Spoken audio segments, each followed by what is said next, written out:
لا حول ولا قوة إلا بالله العلي العظيم. أعوذ بالله من الشيطان اللعين الرجيم. بسم الله الرحمن الرحيم. الحمد لله والصلاة والسلام على رسول الله وعلى آله آل الله. أما بعد، قال الإمام الباقر عليه الصلاة والسلام: لكل شيء ربيع وربيع القرآن شهر رمضان. ناظرین محترم، السلام علیکم ورحمۃ اللہ وبرکاتہ. آج کی گفتگو 7ویں پارے کے بارے میں ہے. اس پارے میں 2 حصے ہیں. پہلے حصے میں سورہ مائدہ کی آیت نمبر 83 سے لے کر آخر سورہ تک کی آیات. اس کے بعد دوسرے حصے میں سورہ انعام کا آغاز ہوتا ہے، جس کی ابتدائی 110 آیات اس پارے میں ذکر ہوئی ہیں. ٹوٹل اس پارے میں 150 آیتیں ہیں. پہلا حصہ سورہ مائدہ کا، اس میں خداوند عالم نے چند باتوں کی طرف اشارہ کیا ہے. سب سے پہلے چند فقہی احکام کو بیان کیا ہے. آیت نمبر 83 سے 109 تک بعض احکام کے موضوعات کو بیان کیا ہے، جیسے کھانے پینے کے احکام، قسم کھانے کے احکام، شراب، جوا، پانسا وغیرہ کھیلنے کے احکام. خداوند عالم آیت نمبر 87 اور 88 میں اسی 7ویں پارے میں فرما رہا ہے کہ تم حلال خدا کو بدلو نہیں اور اسے حرام مت سمجھو جسے خدا نے حلال کیا ہے. یا ایھا الذین آمنوا لا تحرموا طیبات ما احل اللہ لکم ولا تعتدوا ان اللہ لا يحب المعتدین. اے ایمان والو، جن چیزوں کو خدا نے تمہارے لیے حلال کیا ہے انہیں حرام نہ بناؤ اور اپنی حد سے تجاوز نہ کرو، کہ خدا تجاوز کرنے والوں کو دوست نہیں رکھتا. اس آیت کی شان نزول میں آیا ہے کہ بعض اصحاب نے یہ ارادہ کر لیا تھا کہ دنیا اور لذت دنیا کو چھوڑ دیں گے، رہبانیت اور ترک دنیا کا ہم راستہ اختیار کر لیں گے اور حلال خدا کو اپنی ذات کے لیے حرام بنا لیں گے اور فقط عبادت خدا انجام دیں گے. مثلا عطر نہیں لگائیں گے، گوشت نہیں کھائیں گے. پیغمبر اسلام کو جب اس ماجرا کی اطلاع ملی تو آپ نے ایک خطبہ ارشاد فرمایا، جس میں آپ نے فرمایا کہ آخر ان لوگوں کو کیا ہو گیا ہے جن لوگوں نے اپنی عورتوں کو، اپنی خواتین کو عطر، نید اور دنیا کی خوشی کو اپنے اوپر حرام کر دیا ہے. آگاہ ہو جاؤ کہ میں تم سے یہ نہیں چاہا کرتا کہ تم راہبوں کی طرح، کنارہ کشوں کی طرح زندگی بسر کرو اور گوشت تر کر دو، شادی نہ کرو، دنیا سے الگ ہو کر صرف تنہائی میں بیٹھ کر عبادت خدا کرو. یہ میرے دین میں سے نہیں ہے. اس کے بعد آیت نمبر 88 میں ہے وَكُلُوا مِمَّا رَزَقَكُمُ اللَّهُ حَلَالًا طَيِّبًا وَاتَّقُوا اللَّهَ الَّذِي أَنْتُمْ بِهِ مُؤْمِنُونَ. اور جو اس نے رزق حلال اور پاکیزہ دیا ہے تم اس کو کھاؤ اور اس خدا سے ڈرتے رہو جس پر ایمان رکھتے ہو. اس کے بعد آیت نمبر 89 میں قسم توڑنے کے کفارہ بیان ہوا ہے تفصیل کے ساتھ. قسم کھانے بعد کوئی انسان اس کو توڑ دیتا ہے تو اس کا کفارہ اس آیت میں ہے. آیت نمبر 89 میں لا یؤاخذکم اللہ باللغو فی ایمانکم ولکن یؤاخذکم بما کسبت ولکن یؤاخذکم بما عقدتم الایمان فکفارته اطعام 10 مساکین من اوسط ما تطعمون اہلیکم او کسوتهم او تحریر رقبہ. خدا تم سے بے مقصد قسمیں کھانے پر مواخذہ نہیں کرتا ہے، لیکن جن قسموں کی گرہ دل نے باندھ لی ہے ان کی مخالفت کا کفارہ 10 مسکینوں کے لیے اوسط درجے کا کھانا ہے جو اپنے گھر والوں کو کھلاتے ہو، یا ان کا کپڑا یا غلام کی آزادی ہے. پھر اگر یہ سب ناممکن ہو تو روزے رکھو، 3 دن کے روزے. یہ تمہاری قسموں کا کفارہ ہے جب بھی تم قسم کھا کر اس کی مخالفت کرو. لہٰذا مومن کو اپنی گفتگو میں اس بات کا خیال رکھنا چاہیے، اگر کوئی انسان قسم کھانے کے بعد اس پر عمل نہیں کرنا، اپنے قسم کو توڑ دیتا ہے، تو پھر 10 مسکینوں کو کھانا کھلائے، یا انہیں پہننے کے لیے کپڑے دے، یا ایک غلام آزاد کرے، اور اگر ان تینوں میں سے کوئی کام نہیں کر سکتا تو پھر انجام نہ دینے کی صورت میں 3 دن کا روزہ اس کے اوپر ضروری ہو جائے گا۔ آیت نمبر 90 سے 93 تک فرد عالم نے بعض گناہ کبیرہ کی طرف اشارہ کیا ہے، جیسے شراب پینا، جوا وغیرہ کھیلنا۔ یا ایھا الذین آمنوا انما الخمر والمیسر والانصاب والازلام رجس من عمل الشیطان فاجتنبوه لعلکم تفلحون۔ ایمان والو، شراب، جوا، بت پانسا، یہ سب گندے شیطانی اعمال ہیں، لہٰذا تم ان سے پرہیز کرو تاکہ کامیابی حاصل کر سکو۔ دین اسلام نے شراب، جوا اور ان سب برے اعمال کی شدت سے مخالفت کی ہے، اور اس کے دینی اور دنیاوی نقصان سے بھی آگاہ کیا ہے کہ شراب عقل کی بربادی، جوا مال کی بربادی اور حرام خوری کی دعوت دیتا ہے۔ اس کے بعد آیت نمبر 91 میں اسی پارے میں سورہ مائدہ کی خداوند عالم نے حرام کے فلسفے کو بھی بیان کیا کہ آخر یہ چیزیں کیوں حرام ہوئی ہیں۔ انما یرید الشیطان ان یوقع بینکم العداوۃ والبغضاء فی الخمر والمیسر ویصدکم عن ذکر اللہ وعن الصلاۃ۔ شیطان تو بس یہی چاہتا ہے کہ شراب اور جوئے کے بارے میں تمہارے درمیان بغض، دشمنی اور عداوت پیدا کرے، اور تمہیں یاد خدا اور نماز سے روک دے، تو کہتے ہو تم واقعاً رک جاؤ گے۔ اور یہ ایک واقعیت اور حقیقت ہے جو اس آیت میں ذرا سا بھی غور و فکر کرنے سے سمجھ میں آتی ہے، اور یہ بات لوگوں کے مشاہدے میں بھی ہے، اور یہ کہ ایسے بہت سے افراد آپ کو ہمارے معاشرے میں، ہمارے سماج میں مل جائیں گے جو نماز اور دیگر دین کی عبادتوں کی انجام نہیں دیتے۔ وہی افراد جو نماز کے قریب نہیں جاتے، اعمال پروردگار انجام نہیں دیتے، وہی افراد شراب پیتے ہیں، جوئے وغیرہ کھیلتے ہیں۔ لہذا جس طریقے سے نماز انسان کو برائیوں سے روکتی ہے، شراب، جوا اور اس طرح کے برے اعمال انسان کو نماز اور یاد خدا سے غافل کر دیتے ہیں۔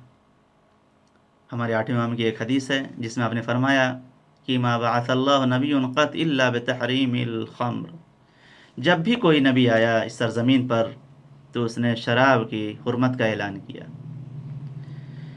پھر آیت 103 سورہ مائدہ کی، جس میں ہے کہ دین میں کسی بھی طرح کی بدعت ایجاد کرنے کو پروردگار عالم نے منع کیا ہے۔ یہ بات آیت انسان کو اس بات کی طرف تاکید دلاتی ہے کہ کسی بھی انسان کو یہ حق حاصل نہیں ہے کہ وہ اپنی طرف سے کسی بھی چیز کی طرف خدا کی طرف نسبت دے۔ کسی بھی چیز کی خدا کی طرف نسبت دینا انسان کے لیے صحیح نہیں ہے، جیسا کہ ارشاد ہوتا ہے ما جعل اللہ من بحیرہ ولا سائبۃ ولا وصیلہ ولا حام ولکن الذین کفروا یفترون علی اللہ الکذب۔ 4 قسم کے جانور مشرکین نے حرام کر رکھے تھے اپنی طرف سے، جو خدا نے فرمایا کہ تمہیں کوئی حق حاصل نہیں ہے کہ تمہیں اپنی طرف سے حرام قرار دو۔ ہمارے 5ویں اور 6ٹھے امام سے ایک حدیث بدعت کی مذمت میں نقل ہوئی ہے، جس میں آپ فرمایا کل بدعت ضلالہ وکل ضلالہ سبیلھا الی النار۔ ہر بدعت گمراہی ہے اور ہر گمراہی انسان کو جہنم کی طرف لے جاتی ہے۔ پھر آیت 109 میں اسی سورہ مائدہ میں روز قیامت اور انبیاء الہی کا خداوند متعال کے سامنے اپنی امت کے برتاؤ کی گواہی دینے کے بارے میں ہے کہ قیامت کے دن انبیاء کرام سے پوچھا جائے گا کہ جب تم نے ہمارا پیغام پہنچایا، ہماری باتوں کو لوگوں کے سامنے رکھا، تو تمہیں کیا جواب دیا گیا؟ جیسا کہ ارشاد ہوتا ہے یوم یجمع اللہ الرسل فیقول ماذا اجبتم قالوا لا علم لنا انک انت علام الغیوب۔ جس دن خداوند عالم تمام انبیاء کو جمع کرے گا کہ تمہیں قوم کی طرف سے تبلیغ کا کیا جواب ملا، تو کہیں گے پروردگار ہم کیا بتائیں، تو خود ہی غیب کا جاننے والا ہے۔ اس کے بعد آیت نمبر 110 میں اسی سورہ مائدہ کی خداوند متعال نے حضرت عیسیٰ علیہ السلام کی داستان کو اور جو نعمتیں ان کو خدا نے عطا کی تھیں ان کو بیان کیا ہے۔ اذ قال اللہ یا عیسیٰ ابن مریم اذکر نعمتی علیک وعلی والدتک۔ اس وقت کو یاد کرو جب خدا نے کہا کہ عیسیٰ ابن مریم ہماری نعمتوں کو یاد کرو جو ہم نے تم پر تمہاری والدہ پر نازل کی ہیں، کہ روح القدس کے ذریعے تمہاری تائید کی ہے کہ تم لوگوں سے گہوارے میں اور اندھیڑ عمر میں ایک انداز سے بات کرتے تھے، اور ہم نے تم کو کتاب، حکمت اور تورات و انجیل کی تعلیم دی ہے، اور جب تم ہماری اجازت سے مٹی سے پرندے کی شکل بناتے تھے اور اس میں پھونک دیتے تھے تو ہماری اجازت سے پرندہ بن جاتا تھا، اور تم مادرزاد اندھوں اور کوڑھیوں کو ہماری اجازت سے صحت یاب کر دیتے تھے، اور ہماری اجازت سے مردوں کو زندہ کر لیا کرتے تھے۔ یہ اس آیت میں پروردگار نے 110 میں بیان کیا ہے۔ اس کے بعد آیت 116 سے 118 تک خداوند متعال نے حضرت عیسیٰ کی پیروی کرنے والے، اتباع کرنے والے جو اس بات کا عقیدہ رکھتے تھے کہ حضرت عیسیٰ فرزند خدا ہیں، سوال جواب کر رہا ہے، اور حضرت عیسیٰ علیہ السلام ان لوگوں سے جنہوں نے انہیں خدا مانا ہے بیزاری کا اعلان کیا ہے۔ آیت 116، وَإِذْ قَالَ اللَّهُ يَا عِيسَى ابْنَ مَرْيَمَ أَأَنْتَ قُلْتَ لِلنَّاسِ اتَّخِذُونِي وَأُمِّيَ إِلَٰهَيْنِ مِن دُونِ اللَّهِ قَالَ سُبْحَانَكَ مَا يَكُونُ لِي أَنْ أَقُولَ مَا لَيْسَ لِي بِحَقٍّ۔ اور جب اللہ نے کہا کہ اے عیسیٰ ابن مریم، کیا تم نے لوگوں سے یہ کہہ دیا ہے کہ اللہ کو چھوڑ کر مجھے اور میری ماں کو خدا مان لو؟ تو جناب عیسیٰ نے عرض کی کہ تیری ذات بے نیاز ہے، میں ایسی بات کیسے کہوں گا جس کا مجھے کوئی حق نہیں ہے، اور اگر میں نے کہا تھا تو تجھے تو معلوم ہی ہے کہ تو میرے دل کا حال جانتا ہے، اور میں تیرے اسرار نہیں جانتا، تو غیب کا جاننے والا ہے۔ اس کے بعد آیت نمبر 117 118 جس میں آپ نے فرمایا کہ ان تعذبهم فانهم عبادك وان تغفر لهم فانك انت العزیز الحکیم، اگر تو ان پر عذاب کرے گا تو تیرے ہی بندے ہیں، اور اگر معاف کر دے گا تو صاحب عزت بھی ہے اور صاحب حکمت بھی۔ ناظرین محترم، اس فقرے سے نبوت کے جن جذبات کی ترجمانی کی جاتی ہے ان کا اظہار لفظوں کے ذریعے ناممکن ہے۔ ایسے سخت ترین حالات میں بھی نبی یہ نہیں چاہتا کہ اس کی قوم کے اوپر عذاب نازل ہو جائے، اور وہ دوسری طرف خدائی معاملات میں دخل بھی نہیں دے سکتا، تو انتہائی حسین لہجے میں گزارش کرتا ہے کہ بالآخر یہ سب تیرے ہی بندے ہیں، اگر تو عذاب نازل کرے گا تو یہ تیرے ہی بندے ہیں، اور اگر تو انہیں بخش دے دے گا، معاف فرمائے گا تو صاحب عزت ہے اور صاحب حکمت بھی۔ ہمارے چوتھے امام حضرت امام زین العابدین علیہ السلام نے بھی کس انداز سے، کس حسین اور خوبصورت انداز سے مناجات کی ہے، اور یہ فقرات عرض کیے ہیں جس کی ہم اور آپ دعا میں تلاوت کرتے ہیں، جس میں آپ نے فرمایا امام سجاد علیہ السلام نے کہ پروردگار تو ہمیں جنت میں جگہ دے گا تو تیرا رسول خوش ہوگا، تیرا نبی مسرور ہوگا کہ میرا امتی جنت میں آ گیا، اور جہنم میں ڈال دے گا تو تیرے دشمن خوش ہوں گے کہ تیرا کلمہ گو جہنم میں چلا گیا، اور مجھے یقین ہے کہ تو رسول کے مقابلے میں دشمن کی خوشی کو مقدم نہ کرے گا۔ اس کے بعد سورہ مائدہ کے بعد سورہ انعام کا آغاز ہوتا ہے، جیسا کہ میں نے عرض کیا کہ اس پارے کا دوسرا حصہ سورہ انعام ہے۔ سورہ مبارکہ انعام بہت ہی بافضیلت اور بابرکت سورہ ہے۔ روایات میں ہے کہ جس وقت یہ سورہ نازل ہوا اس وقت 70,000 فرشتوں نے اس سورہ کو بدرقہ کیا، اور یہ بھی روایت میں کہ جو بھی انسان اس سورہ کی تلاوت کرتا ہے تو خداوند عالم اس کے تمام گناہوں کو بخش دیتا ہے، اور اس کے فرشتے خداوند متعال سے اس بندے کے لیے جو تلاوت کرتا ہے اس کے لیے طلب مغفرت کرتے ہیں۔ اس سورہ میں خداوند عالم نے بہت سے اعتقادی مسائل کو بیان کیا ہے، اسی طرح اپنی حمد و ثنا بھی اور عظمت و کبریائی کا اعلان کیا ہے، جس سے اس سورہ کی اور عظمت واضح ہو جاتی ہے۔ آیت 1 سے لے کر 7 نمبر تک کی آیت میں بیان ہو رہا ہے کہ ساری کائنات کو چلانے والا خدا ہے۔ الحمدللہ الذی خلق السماوات والارض وجعل الظلمات والنور ثم الذین کفروا بربہم یعدلون۔ ساری تعریف اس اللہ کے لیے ہے جس نے آسمان اور زمینوں کو پیدا کیا اور تاریکیوں اور نور کو مقرر کیا، اس کے بعد بھی کفر اختیار کرنے والے دوسروں کو اس کے برابر قرار دیتے ہیں۔ سورہ مبارکہ انعام کا آغاز عظمت پروردگار کے تذکرے سے ہے، جس میں آسمان و زمین کی خلقت اور نور و تاریکی کی تخلیق اور تقدیر بھی شامل ہے، جو کسی غیر خدا کے بس کی بات نہیں ہے۔ آیت نمبر 2 میں ایک اہم نقطے کی طرف پروردگار نے اشارہ کیا ہے کہ خدا نے ہر انسان کے لیے 2 مدت معین کی ہے۔ والذی خلقکم من طین ثم قضى اجلا واجل مسمى عنده ثم انتم تمترون۔ وہ خدا وہ ہے جس نے تم کو مٹی سے پیدا کیا ہے، پھر ایک مدت کا فیصلہ کیا ہے اور ایک مقررہ مدت اس کے پاس اور بھی ہے، لیکن اس کے بعد بھی تم شک کرتے ہو۔ اس آیت سے معلوم ہوتا ہے کہ انسان کا 2 وقت اور 2 مدت معین ہے۔ بعض مفسرین کا کہنا ہے کہ پہلی مدت پیدائش سے موت تک ہے اور دوسری مدت موت سے قیامت تک کا ہے۔ ایک مرتبہ حمران نامی شخص نے ہمارے 5ویں امام سے اس 2 مدت کے بارے میں سوال کیا جو اس آیت میں آیا ہے، تو امام علیہ السلام نے جواب میں فرمایا کہ ہما اجلان اجل محتوم و اجل موقوف۔ یہ 2 اجل، یہ 2 مدت، ایک اس میں حتمی اور یقینی مدت ہے اور ایک اجل مشروط ہے، مدت معلق ہے۔ اجل معلق اور مدت معلق وہ موت ہوتی ہے جو بعض گناہوں کی وجہ سے انسان کو جلدی آ جاتی ہے، یا بعض عبادات اور نیکیوں کی بنیاد پر انسان کو دیر سے آتی ہے، اسے موت معلق کہا جاتا ہے، مشروط کہا جاتا ہے۔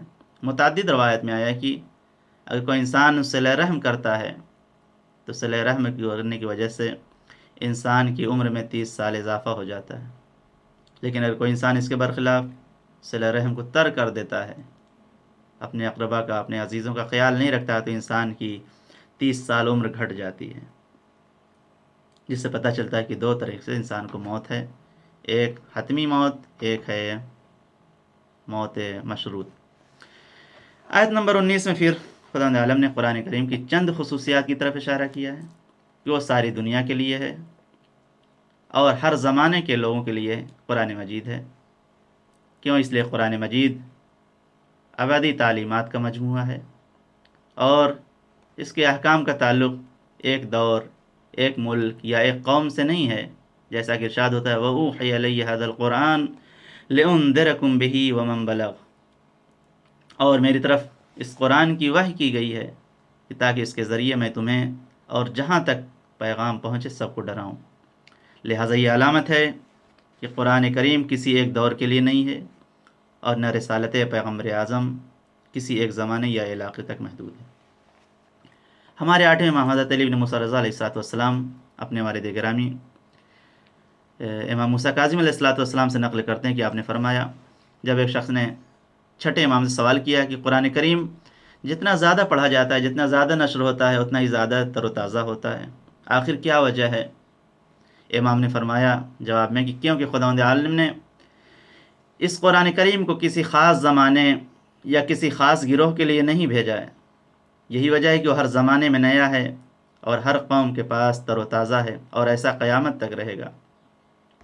آیت نمبر 27 وَلَوْ تَرَىٰ إِذْ وُقِفُوا عَلَى النَّارِ فَقَالُوا يَا لَيْتَنَا نُرَدُّ وَلَا نُكَذِّبُ بِآيَاتِ رَبِّنَا وَنَكُونَ مِنَ الْمُؤْمِنِينَ۔ اگر آپ دیکھتے کہ یہ کس طرح جہنم کے سامنے کھڑے کیے گئے اور کہنے لگے کہ کاش ہم پلٹا دیے جائیں اور پروردگار کی نشانیوں کی تکذیب نہ کرتے اور مومنین میں شامل ہو جاتے۔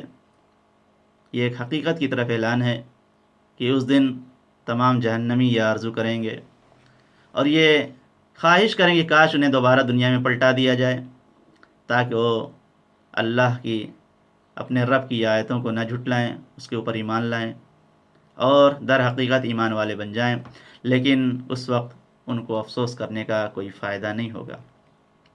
اس کے بعد پروردگار عالم نے آیت نمبر 68 میں مسلمانوں کو حکم دیا ہے کہ دیکھو اہل دنیا اور جو افراد خداوند عالم کی آیتوں کا مذاق اڑاتے ہیں ان کے ساتھ نشست و برخاست مت کرو، ان کے ساتھ تعلقات مت بناؤ، آیت نمبر 68، وَإِذَا رَأَيْتَ الَّذِينَ يَخُوضُونَ فِي آيَاتِنَا فَأَعْرِضْ عَنْهُمْ حَتَّى يَخُوضُوا فِي حَدِيثٍ غَيْرِهِ وَإِمَّا يُنْسِيَنَّكَ الشَّيْطَانُ فَلَا تَقْعُدْ بَعْدَ الذِّكْرَىٰ مَعَ الْقَوْمِ الظَّالِمِينَ۔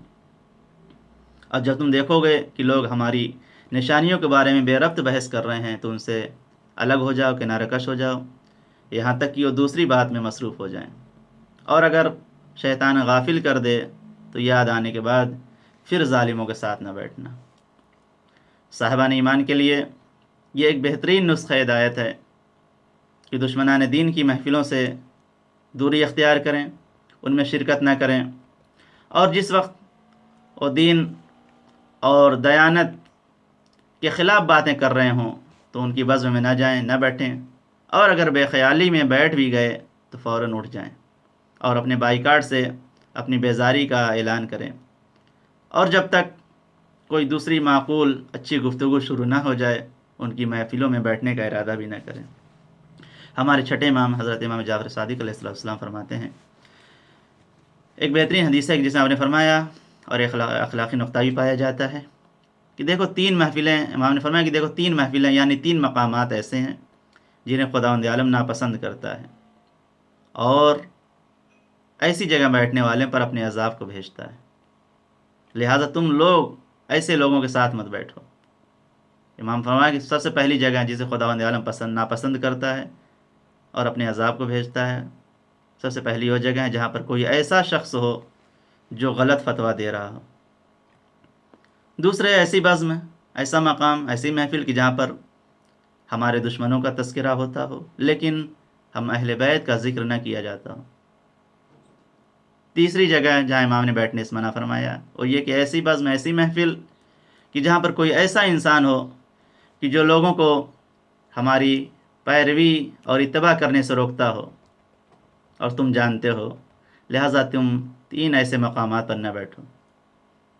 البتہ یہ بھی ذہن میں رہے کہ اس طرح کے پروگرام اور اٹھنا بیٹھنا ضروری نہیں ہے کہ گھر سے باہر کسی مقام پر ہو، بلکہ آج سوشل میڈیا اور انٹرنیٹ کی دنیا میں بھی انسان اپنے آپ کو ایسے غلط گروپ، غلط اور منحرف گروپ میں جوائن کر کے حضرت امام صادق علیہ السلام کی حدیث کا مصداق ہو سکتا ہے۔ خداوند عالم ہم کو ایسی بزم میں داخل ہونے سے بچائے۔ آیت نمبر 74 سے لے کر 88 تک حضرت ابراہیم اور ان کی بت پرست اور ستارہ پرستوں سے جو استدلالی گفتگو ہوئی ہے اسے خدا نے بیان کیا ہے۔ اس کے بعد آیت نمبر 84 سے 87 تک مسلسل 18 انبیاء کا ذکر کیا گیا ہے، مسلسل 3 آیات میں، اور ان کے بارے میں ہدایت یافتہ، نیک کردار، افضل و برتر، منتخب صاحبان کتاب و حکم، نبوت ہونے کا اعلان کیا گیا ہے، جو اس بات کی دلیل ہے کہ نگاہ پروردگار میں قابل اتباع افراد ایسے ہی ہوتے ہیں جو اس کی طرف سے منتخب ہوں اور اس کے نزدیک صاحب کردار ہوں۔ آیت نمبر 91 میں اسی سورہ انعام کی توحید اور نبوت کے رابطے کو پروردگار عالم نے بیان کیا، وَمَا قَدْرُ اللَّهَ حَقَّ قَدْرِهِ اِذْ قَالُوا مَا أَنزَلَ اللَّهُ عَلَىٰ بَشَرٍ مِّن شَيْءٍ۔ اس کے بعد پروردگار عالم نے پارے کی آخری آیات میں منکرین کے مقابلے میں اپنی مختلف نشانیوں کو ذکر کیا ہے۔ مثلاً وہ دانے کو شگافتہ کرتا ہے، پروردگار ہے، اور یہ اس کی قدرت ہے۔ وہ زندے کو مردے کو زندے سے نکالتا ہے۔ نور سحر کا اجاگر کرنے والا ہے۔ رات کو سکون کے لیے اس نے بنایا ہے۔ ستاروں کو رہنمائی کا مرتب نظام بنا دیا ہے۔ اس نے پانی برسا کر مردہ زمینوں کو زندہ کر دیا ہے۔ اس نے بالیاں اور گچھے پیدا کیے جن کی ساخت بتاتی ہے کہ کسی مدبر نے سجا کر رکھا ہے۔ یہ تمام نشانیاں ہیں جو پروردگار عالم نے اپنی بیان کیا ہیں۔ اس کے بعد آیت نمبر آخری بات اس سلسلے کی آیت نمبر 108 میں خداوند عالم نے ایک اہم اور اخلاقی نقطے کی طرف اشارہ کیا ہے کہ تم دوسروں کے خداؤں کو برا بھلا نہ کہو، ورنہ یہ تمہارے حقیقی خدا کو برا کہیں گے۔ وَلَا تَسُبُّوا الَّذِينَ يَدْعُونَ مِن دُونِ اللَّهِ فَيَسُبُّوا اللَّهَ عَدْوًا بِغَيْرِ عِلْمٍ كَذَلِكَ زَيَّنَّا لِكُلِّ أُمَّةٍ عَمَلَهُمْ ثُمَّ إِلَىٰ رَبِّهِمْ مَرْجِعُهُمْ فَيُنَبِّئُهُم بِمَا كَانُوا يَعْمَلُونَ۔ اور خبردار تم لوگ انہیں برا بھلا نہ کہو جن کو یہ لوگ خدا کو چھوڑ کر پکارتے ہیں، کہ اس طرح یہ دشمنی میں بغیر سمجھے بوجھے خدا کو برا بھلا کہیں گے۔ ہم نے اسی طرح ہر قوم کے لیے اس کے عمل کو آراستہ کر دیا ہے۔ اس کے بعد سب کی بازگشت پروردگار عالم کی بارگاہ میں ہے، اور وہی سب کو ان کے اعمال میں باخبر کرے گا۔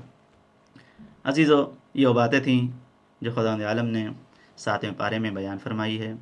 آخر میں خداوند عالم سے دعا ہے کہ ہم سب کو تلاوت قرآن کے ساتھ ساتھ تعلیمات قرآن و اہل بیت پر عمل کرنے کی توفیق عنایت فرمائے۔